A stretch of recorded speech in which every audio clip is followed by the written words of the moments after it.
Hello, Pisces. Ay, Pisces. Tumalon yung mic ko. Hello, dito sa iyong continuation reading for the month of June. Let's check the energies na meron paparating, mga ganap, mga messages na dapat mong malaman. And if you're new here, Pisces, please don't forget to subscribe, like, follow. You can support me by joining membership dito sa YouTube or availing subscription sa FB page ko. Pwede ka rin mag-support by sending super thanks sa YouTube and stars naman sa FB page. And for those na interested mag-avail, mag-inquire ng private reading ko, inilagay ko po sa description below. Nandyan po yung pinaka-link sa nag-iisa at official FB page ko. All you have to do is read and then tap nyo yung link dyan, papunta kayo sa aking FB page.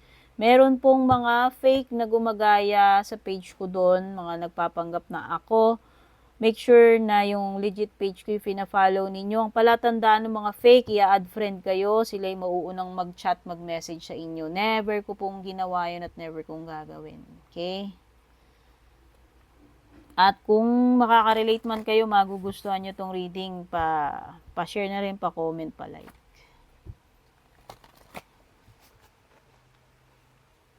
First card mo, Pisces, is number 51, Wolf Spirit. Kaya may mga numbers yung cards, guys. Yung mga mahilig sa numbers. Take note nyo na lang yung mga numbers dito. So, yan. Unang card mo is Wolf Spirit, Family, number 51. Your second card is Frog Spirit, Renewal, number 20. Third card mo naman is Secret Spring, Success, 34. And then, Starry Night Acceptance, number 41. Hummingbird Spirit Joy, number 22.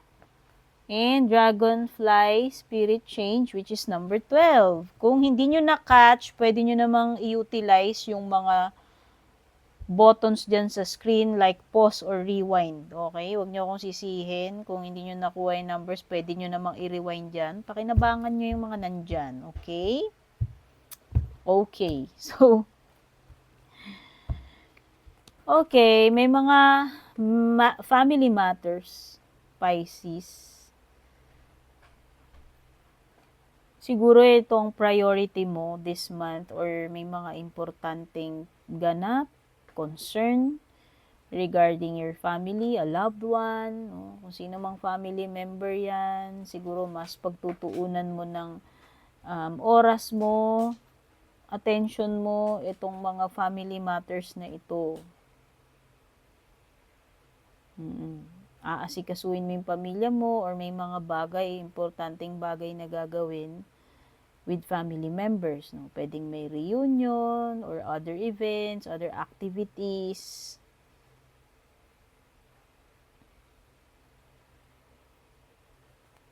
Or other concerns. Kung may mga concern man o kung may problema man, concern, whatever na regarding a family member. O baka may mga birthday, celebrations, etc. Uy, may renewal dito. O, nakikita ko is pag sinabi kasi nating renewal, merong something na marerestore, manunumbalik sa dati. O it could be family connections. O baka magkaroon ng reconnection with long lost family members, yung mga matagal mo nang hindi nakakausap, nakikita, nakakasama ng mga kamag-anak, loved ones, no? May mga renewal siguro ng connections dito or renewal of contract, kung contract yan. O pwedeng renewal ng friendship or romantic relationship. Hindi ko alam, basta may renewal eh. May something na marerevive, manunumbalik, marireplenish.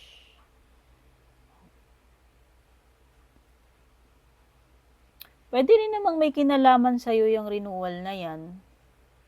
Na meron kang something na binabago or binago sa sarili mo and you are now a new person.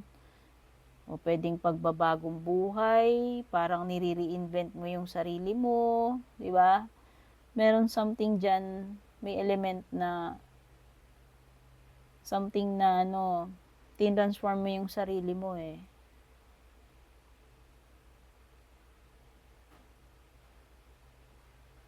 At basta ito ay recovery, and pwede rin to me parang in a way parang pagbabago rin yan eh. Parang some kind of transformation or revival. Basta kung ano man yan, merong something na marirevive sa'yo this month. Ayan kung meron kang gagawin, most likely magiging successful yung outcome ng gagawin mo. Kaya nga kung contract to, ayan, kung nag-a-apply ka, gusto mong bumalik sa company na yun, merong renewal dito. Kung may gagawin ka naman ibang bagay, kung hindi man ito related sa work, maaaring may success pa rin, O meron na ditong matatanggap. O kung application nga to, matatanggap ka na dyan sa ina-applyan mo. Ano man yan. Okay, job application, etc. Lahat ng application na maaaring in-applyan mo. O, meron na rin alam mo kasi nakikita ko dito, manunumbalik yung peace, harmony, may mga relationships na marirestore. So, nakikita ko dito pagkakaayos, pagkakabati, pag-reunite. Pwedeng family members, pwedeng romantic, yun nga yung sinasabi ko kanina, tatanggapin uli ang bawat isa. Whether jowa mo yan, kaibigan, family member, magkakaroon na uli ng acceptance. So, meron na sigurong mga dito yung pakikipagbati, apologizing, Basta may mga connections na mabubuo, maghi-heal, manunumbalik yung dati. Yun yung nasa-sense ko. Ayan, nandiyan ang joy. Nandiyan ang peace, nandiyan ang joy, harmony, nandiyan ang success. Ano pa bang hahanapin mo, Pisces? Ang gaganda ng cards mo. So, hindi lang kapayapaan, hindi lang pagkakabuo-buo, pagkakaayos, pagkakabati, kundi andyan din yung fun times, happiness, or joy. So, nakikita ko mas ma-enjoy mo na uli yung buhay mo this month, or may mga gagawin ka na, alam mo na, magpapasaya sa'yo. Ano man yung mga gagawin mo, ma-enjoy mo, ma-appreciate mo yung mga bagay-bagay, Yun yung positive feeling ko dito sa card na to. Ayan may mga changes, diba? Sinabi ko nga, kasi dito pa lang na-feel ko na na may pagbabago, may transformation. So, expect mo na tong mga positive changes na paparating sa'yo this month. Okay. Excuse me. You also have harmony card. Diba? I just mentioned kanina yung harmony kasi nga nagkaroon ng renewal, nagkaroon ng reconciliation, pagkakaayos, apologizing, pagkakabuo-buo, revival. So sabi ko nga, this month, manunumbalik yung peace, yung harmony. Marirestore na yan, marirenew. Whatever needs renewal.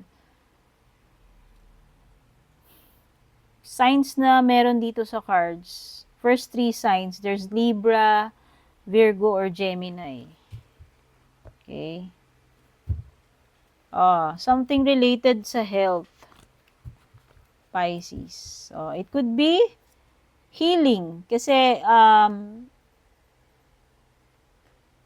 the health card fell dito sa ibabaw ni renewal card. So, sa tingin ko, manunumbalik yung lakas, yung health, kung meron mang naging sick of color, whether ikaw yan or a family member, since meron ding family member na involved dito. So, yun, there's healing, recovery, when it comes to health. Nandito yung meron kang changes, lifestyle changes, kasi may change card ka. It could be na you are aiming for a healthier you and nagsisimula na yung transformation mo, yung changes mo sa diet, lifestyle, physical activities. So, overall, nakikita ko na merong improvement sa health. Not just sa mga family or other connections. No, not just about job or career, pati yung sa health mo is nag-i-improve. Okay? Overall, nag-i-improve. Ganda yung mga cards mo. And na nakikita ko, you have the strength or adaptability to whatever challenges you're about to encounter. Ayan, no? You have adaptability card. Ikaw siguro yung tao na hindi ka maarte or alam mo yun, malakas ang loob mo, positibo lagi yung outlook mo. Therefore, kahit na anong kaharapin mo, alam mo yun, nakakapag-adapt ka sa whatever situation, scenario yung mga dumarating sa iyo na na-encounter mo. Siguro ganun ka positive, ka resilient, ka ano ba tawag dito? Ka strong-willed or patient, no? So, yan. Overall, maganda yung mga energies mo. Bigyan natin yung mga tarot cards.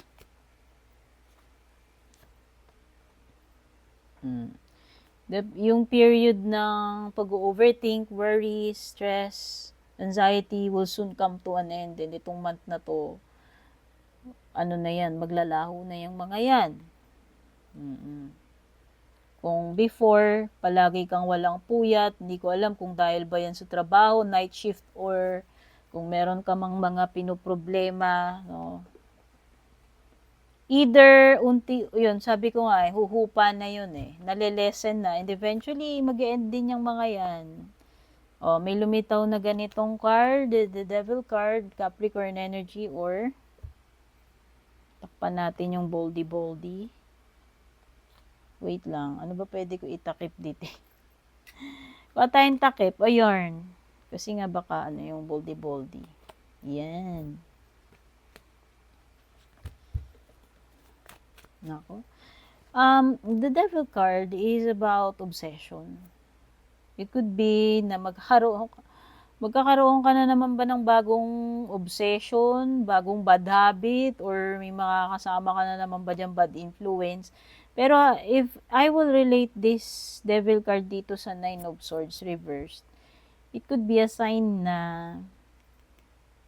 yung mga pinagkaka-obsesan mo na yan, kaya wala kang tulog, or ewan ko ano ba itong mga pinagpupuyatan mo, whatever. Maybe it's because of obsession, o matinding attachment, unhealthy attachment towards someone, something. It could be a person, could be a bisyo, o ewan, kung ano man yan. O, limbawa, pagpupuyat, kasi nga nakikita ko may mga lifestyle changes ka na You're aiming for a healthier you. So, siguro yun, isa yun sa yung mga sobrang pagpupuyat mo, tinanggal mo yun, or tatanggalin mo na yun this month. Or kung meron ka mga ibang bad habits pa dyan, unhealthy, siguro yun na yung mga mo, tatanggalin mo, ayusin mo, babaguhin mo. May card na naman dito ng deception, no? O magnanakaw to, ewan ko. Mga ano to kung one person, hindi siya mapagkakatiwalaan. Mayroong hindi magandang intention tong tao na to. Pwedeng gagamitin ka lang, uutuin ka, take advantage ka. Or yung tamang didiskartehan ka lang nito. Tipong may kailangan lang or mapapala lang sa hindi ko alam Or a sneaky person wherein panakaw, patalikod, kung ano to, umatake tong person na to.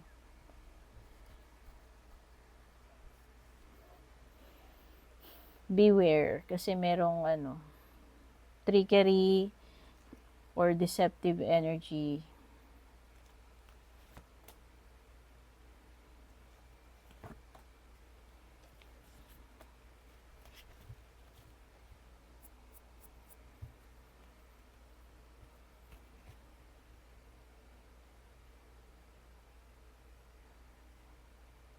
Okay, I sense a person na, whether ikaw to yung person na nakaka-deal mo. Okay, magagalit Sabi ko nga, pwedeng energy mo yan nasasagap ng card o energy ni person mo. Merong energy dito na manggagamit. Yung tipong uma-attach siya, nakikipagrelasyon siya sa mga tao, pwedeng, ginagamit lang niya, as in, pwedeng, parang sugar mommy, sugar daddy energy, or bagets energy. Ganun eh. Pwedeng nakikipagrelasyon siya and at the same time, hindi ko masabi kung love niya ba talaga or talagang sinusyota niya, ginujowa niya kasi parang alam niya may mapapala siya dito, madatung to, may ganito, ganyan, naalagaan ako neto, pag-aaralin ako neto. Alam mo yung ganong energy. Yun yung nasisense ko. Sorry naman, dear. Mm-mm. And may tendency na kung ganyan yung person mo, yung tipong masasaid ang savings mo, maubos ang pera mo dyan, and eventually, malalaman mo na niloloko ka lang pala, tatakasan ka, iiwan ka na lang, i-ghost ka na lang bigla kasi pwedeng nakahanap na siya ng mas better sa'yo na mahuhututan or wala na lang kasi siyang mapipiga, mapapala sa'yo. Yung energy ng ginagatasan.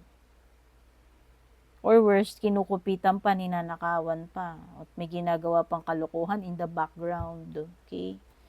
So, ang saklap ng energy, dear. Pero yun yung nasisense ko. So, mag-ingat ka na lang dyan sa energy na yan. O baka naman may kawatan dyan umaaligid sa inyo. Baka manakawan kayo. Ingat na rin kayo. Mas maganda yung, alam mo na, maganda yung secured.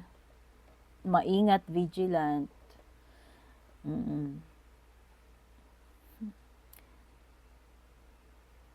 Pero ang nakakatawa dito, para kasing may energy dito ng ganun parang na-victimize siya. Akala niya siguro, sobrang madatong, pero actually hindi naman talaga. Oo, yun lang. Parang mayroon din ganong energy akong nasasagap. Either yon or yung tipong yon naubos niya yung pera neto dahil lang dito sa lover niya, dito, basta. Alam mo, tamad kasi to Kaya ang gagawin niya gano'n, gahanap siya nung jojowain niya, shoshyotain niya, gagatasan niya. Instead na magtrabaho na lang siya. Which is ang kapal ng mukha niya, di ba? Pero dear, kung meron kasing, alam mo, wala namang mga ganyan, kung wala rin magpapabiktima, so syunga rin yung isa kasi nagpapahut-hut din, nagpapagatas din. Ano, dahil desperado, dahil need ng jowa. Ano ka naman, dear, di ba?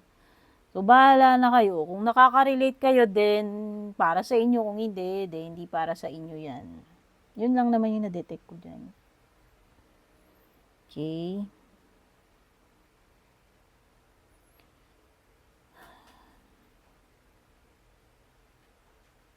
Oh, meron ditong show off na person. Feeling niya, alam niya lahat. Yung tipong pabibo effect.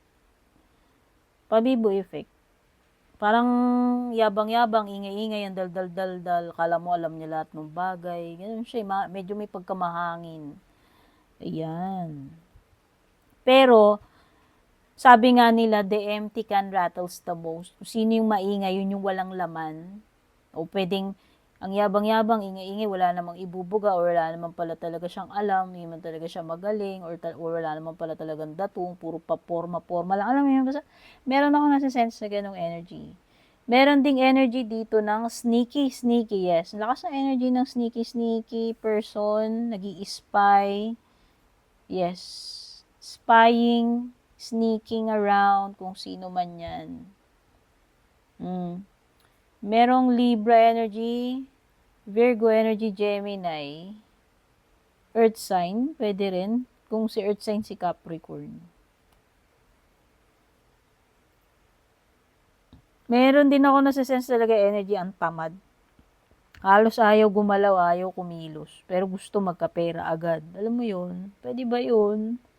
Whether ikaw yan yung person na nakaka-deal mo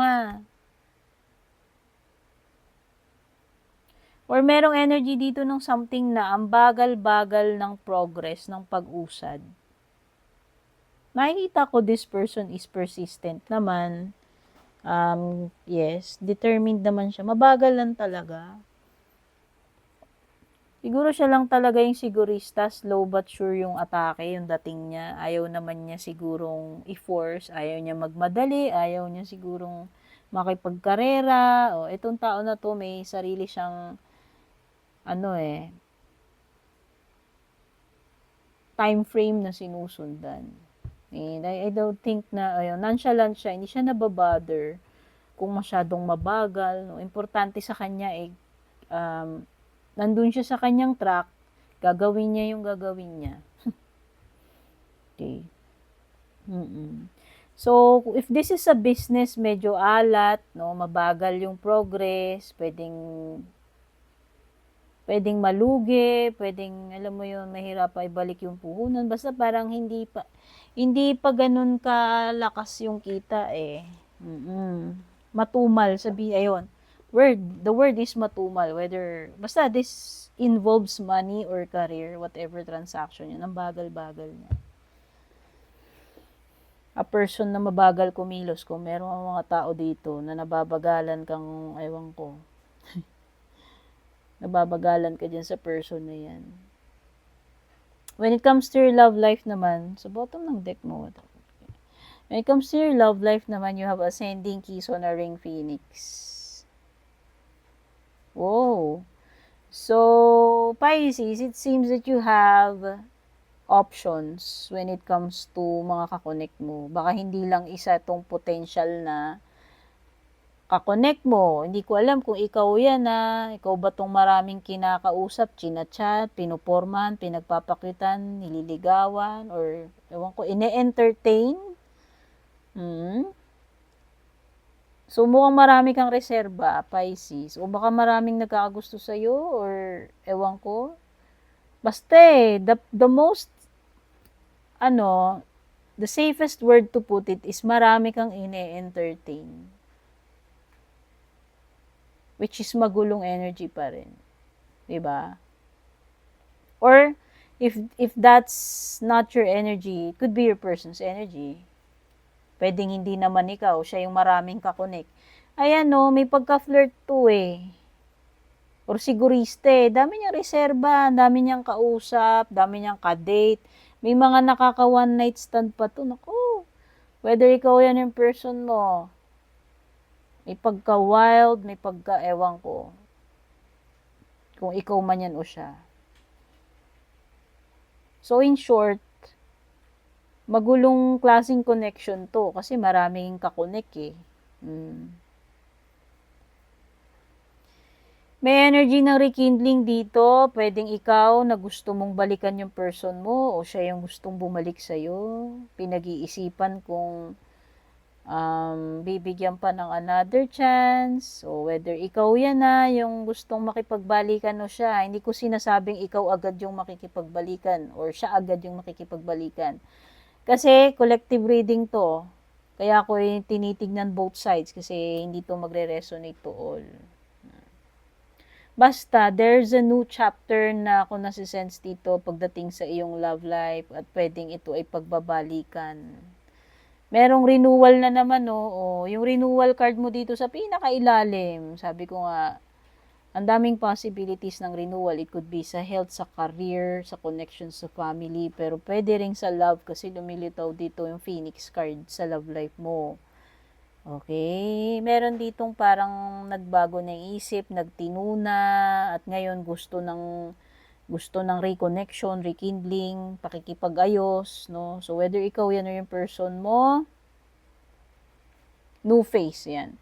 Possible, either an ex, a past person, or a new person yung new chapter na yan, new face na yan sa love life mo. Okay?